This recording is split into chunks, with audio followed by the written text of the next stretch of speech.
profite qu'on soit à la Grande Pérole avec mon épouse pour vous présenter cette route vers la Diag numéro 1. Alors, ma saison 2024 s'est terminée à la Lyon-Saint-Élion avec 23 heures de course, 160 km. J'ai fait une pause quasiment tout le mois de décembre et j'ai repris sur la neige à Chamonix dans de superbes conditions. C'était vraiment une reprise en douceur. J'avais une petite douleur à la hanche à Lyon-Saint-Élion. Donc ça m'a permis de reprendre sur un sol très doux, dans des conditions vraiment agréables, avec un peu de ski de rando, un petit peu 2 jours de ski de piste. Et ensuite, c'est les courses hivernales traditionnelles. Alors dans mon coin, en Ile-de-France, depuis 2020, je fais le Raid 28, une course d'orientation. Donc entre 4 et 8 heures selon la distance. Cette année j'étais avec Arnaud et Sébastien.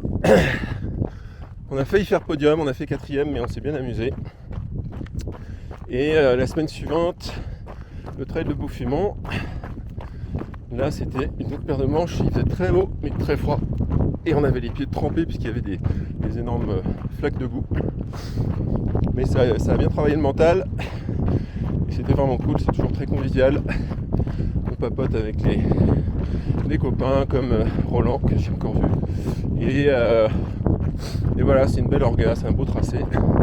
Apparemment, en 2026, ça va être plus compliqué.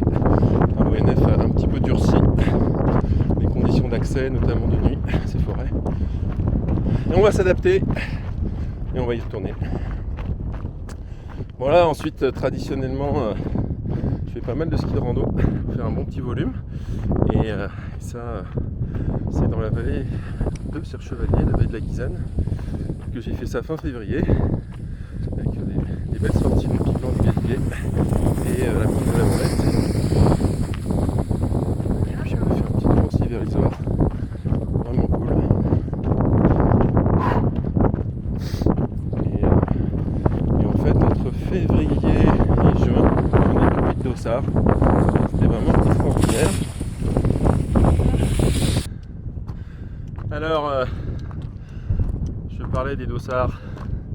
Je n'ai pas mis de dossard entre Bouffiemont début février et mi-juin pour le Saint-Jacques, puis en Velay, 50 km.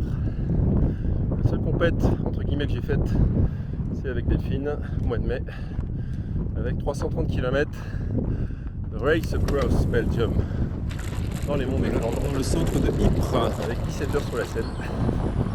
Un moment inoubliable. La classe à Dallas. Voilà.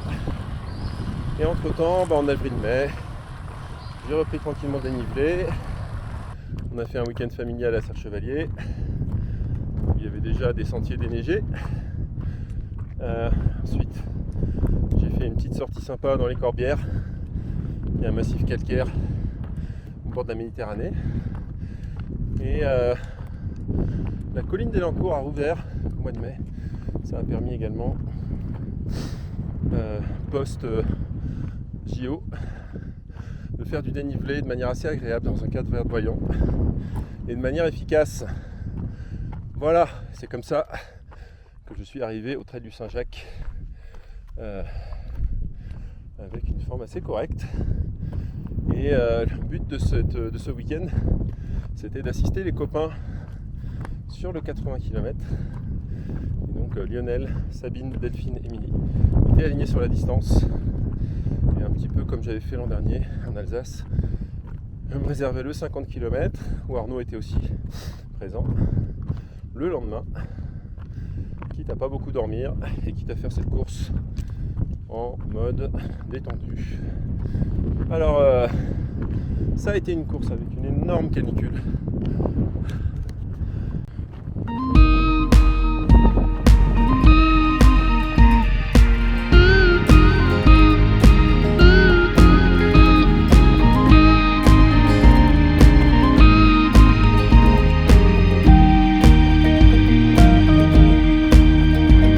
If I happen to call you at 3:30 this morning, girl, pick up